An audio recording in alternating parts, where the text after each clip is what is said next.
District Commission, appeal to the Superior Court Environmental Division, and then appeal to the Supreme Court. This proposal eliminates the second level of review. And so I think that also could contribute to time savings as well as cost savings for all parties involved. So, Yeah. question about that review. Yeah. Right now, the review is de novo? De novo at the Superior Court. So Yeah. the Superior Court hears the evidence all over again on the criteria that are appealed. So not necessarily on the entire permit application, but the criteria is appealed. And when it goes to the Supreme Court, will it be on the record? It's currently on the record, and it will be on the record once it goes to the Supreme Court. So you're losing a level, you're losing one, either bite at the apple or one problem, and substituting it for an on the record. Yep. So that's right. just so we better understand that. That's right, that's absolutely right. Yeah, John? Well, so there was a question asked and there were representations made that this process as proposed Can you is- just say who you are? Oh, for I'm the sorry, record? John Brabant from Moms for a Clean Environment. That this process as proposed with appeals going to the Supreme Court as on a record review appeals is different than a PUC. I have heard nothing to differentiate those two processes except one would be in a nice school gym or some other aesthetically more pleasing place than the PUC hearing room. But in terms of process, it doesn't matter about location. The process is the process, and there will be attorneys litigating, and there will be comparisons made to the PUC process, and the likeness, if this passes, of this new process or set of processes to the PUC. I see no difference, no colorable difference, except the terminology is somewhat different. The idea that there are inconsistencies across the state, Representative LaFave, I think that's a good question. I think they need to show the proposers of this alternative approach to your committee bill that took a lot of public input. They did not reach out to everybody who represents citizens. In fact, there were no names provided by the folks who presented this. If you want a credible report to this committee, you provide all the people that have provided them input and allow them to come on as witnesses and why they support this bill or why they don't support this bill. None of that has been provided. Well, we are in that process now. Okay, so, well, I'd like to see that. VCE has been involved for 25 years in activity process. I've sat on these committees before as an A&R employee that was asked to independently sit on these committees to consult with about changes to Act 250. And you know what? Those changes that were proposed 20 and 25 years ago are identical, except for actually identical to what are being proposed now. This idea that we've evolved A&R and the programs have evolved to the point and their internal public hearing processes are so credible and so transparent that we no longer need the level of review and the level of scrutiny that Act 250 provides, which, by the way, is under oath, and there are ex parte rules that apply, which don't apply at A&R, and I can testify and provide you case in point examples. I can give you 10 cases where. But we're not talking about A&R But- permits right Well, now. no, but it's part of their package to have a committee evaluate whether or not those presumptions should be rebuttable down the road. This is all part of the same train that is no different than 20 years ago, just being packaged differently. Can I ask you, John, if you could help us by, Yeah. because even if we keep things the way they are, we've heard that the current process can be difficult for citizens, and I've participated in a contested case. Yes, And it was very expensive for both sides. yes. So, regardless of how we choose to move on this issue, can you provide us, not today, Mhm. but with ideas? Mhm. I know Annette brought us some, but I'm not sure how her ideas would fit into, say, the existing structure. I mean, I just think that maybe there's some ways we could make any of the three things on the table, current process, what's in our draft bill and what's on the table with the administration, more accessible to people. You know, less intimidating, less expensive. I don't know, if those things exist, they may not exist in society today. Projects are more complicated, the world is different, the evaluations are more complicated, I don't know. But at this point, I feel like we hear a lot of that. we can do that. You know, state agencies, I worked for one for 25 years, staff, including myself, we get in a rhythm.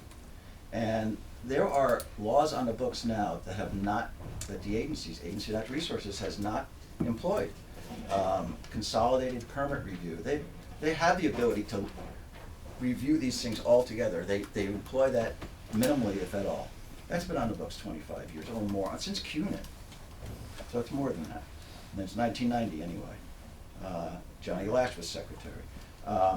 There is the Requirement Act 250, or the Opportunity in Act 250 for the parties to get together, as is being suggested here. It's already in law, it's already embedded in law. Make that a requirement. Don't rip the whole thing apart, make that a requirement that parties get together. That's here. Simple fix. We don't have to rebuild the whole thing. The idea that the environmental board, and losing that environmental board appeal review process, that was very controversial, that change. The development community and the legal community wanted appeals to the court. They wanted a more judicial process. So now they're not happy with that. So now we're gonna eliminate a level of process, and this has been the same it's the same train. We're just peeling away layer after layer. The environmental board review was excellent, in my opinion, and I actually participated in cases and I witnessed them firsthand, and bring it back. We've had a test run of this other system, let's go back to the old system. No one's talking about that. We're talking about peeling away more and more access by citizens, and peeling away also includes affordability. The PUC process, which is what this is gonna be a mirror of, is prohibitive. Citizens participated, whether you agree or not, in the Lowell Wind Project, in the Sheffield Wind Project. It cost them $350,000 just on the Lowell Wind Project, and they lost. $350,000. So, we want a process like that, that's gonna cost the citizenry who live there, the communities who live there, who are impacted by these developments, to have to expend that kind of money. I know as a selectman in my town, we're not gonna spend $350,000. We spent $80,000 challenging a tower in the north end of town, and I got attacked by my own representative by email. It's tough stuff. Okay, thanks. You know, those are big money decisions to be made, and by the way, you don't budget in anticipation of that. Yeah, thanks. Yeah. Sorry for the filibuster. I'd like to ask the chair what the next steps are in this process. I think we're gonna do a walkthrough with the language from Ellen. We have a few assignments that the Agency of Natural Resources has promised to bring us information back on. And we have a request from Representative McCullough including a request from Representative McCullough, kind of outlining the points you're trying to address, the concerns. What's the reason you've proposed these changes to the board?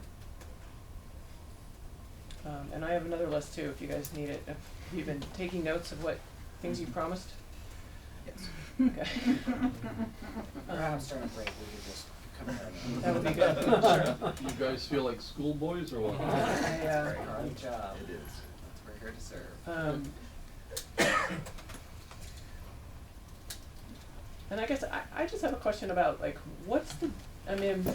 is there a role in your proposed structure for you're essentially keeping the same number of volunteers active. I mean, right now I think it's 3 commissioners and 2 alternates at the district level, but if you had 3 and then you have an alternate, so that's 3, or 2 and then an alternate, is there a role for a district commission to exist and work with their coordinator? I mean, it feels like, I'm not sure what we're getting by eliminating them in their kind of, and are we really eliminating them when they're gonna exist? There'll be 3 of them. They're gonna represent their region, and, you know, if we can find, and there's a, potentially a role for them in the way that I'm seeing it.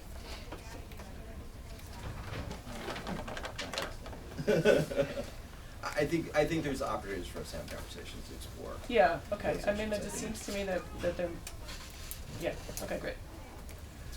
Okay. Yeah,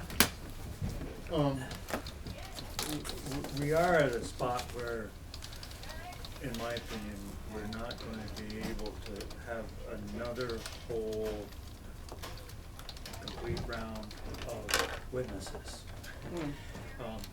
It's decision time. Yeah. But very clearly, we haven't heard from any district commission. And District 4 and District 5, I heard today, are the busiest ones out of the 40.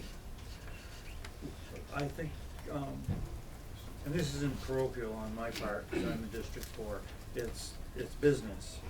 We need to hear from District 4 and or 5, and maybe we need to hear from a less busy district, so that we have their input. And if we could get them scheduled for next week, that'd be awesome. Well, when you say them, you mean the commissioners or the coordinator? The coordinator, yeah.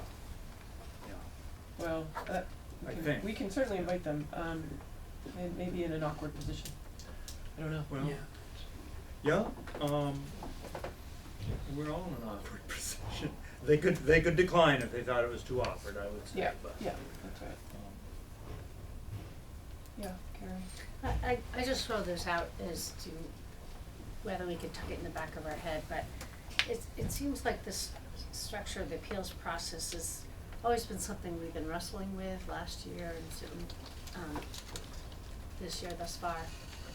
And not that we always wanna kick the can down the road, but we wanna be careful on upsetting the cart if we don't have to. And so I just throw out the idea of whether we want to organize a summer study committee over the appeals process and the structure of the board, so that we can potentially still move forward with a bill that has, I think, fundamentally some important enhancements to Act 250. And I'll only throw that because it seems like these are big issues. And as something one had mentioned today, that's issues that we've been grappling with for 20 years. Yeah, And no, it's whether that always makes a, sense. yeah. So I just throw that out. Thank you. Mr. Stanek? Yeah, just building on what Representative McCullough suggested about having district coordinators come in, I would build on that and suggest that it may be valuable to hear from one or two former chairs of the District 5 or District 4 commissions who did the workhorse level of reviews, to hear what their experience was on the alleged inconsistencies and lack of predictability. Some of these commission chairs, such as Tom Little or Phil Zallinger, served for years on these commissions and dealt with the full spectrum of cases, from small gravel pits to ski area master plans, hotly contested cases. These are the folks that you should hear from. These are the people that make the process work. It's sort of an interesting observation on my part that, having followed this for 3 years, the original problems identified substantially were the NRB never found its mission in life and the problem with appeals. I think the statistic is around only 5% of the hundreds of cases get appealed. And yet somehow now at the finish line, the proposal is the problem is the district commissions. So in a long-winded way, I think the benefit would be, in addition to hearing from staff, and look, I used to be staff and I used to be involved with the state employee. You're not going to hear district coordinators who are working for the state speak frankly to you. They got to worry about their paychecks and paying their student loans off. They're not going to be able to speak. You should hear from people who were the volunteers that made the process work, the district commission members themselves. That takes care of the awkward position. That's right. Yeah. So you said Tom Little, Phil Zallinger? Phil Zallinger, an attorney here in Montpelier. Another one is Carl Johnson. These are all Jim Douglas appointees, by the way. Carl Johnson, who was the son of Martin Johnson, engineering company, former A&R secretary back in the 1970s. I could provide some suggestions from the past That would be great. rosters. Good, thank you. Okay. I like that. Other thoughts? I think we have a plan. So we'll take this up next week in a large space on the agenda. Stay tuned. Ellen, how long, when can you have a side-by-side for us?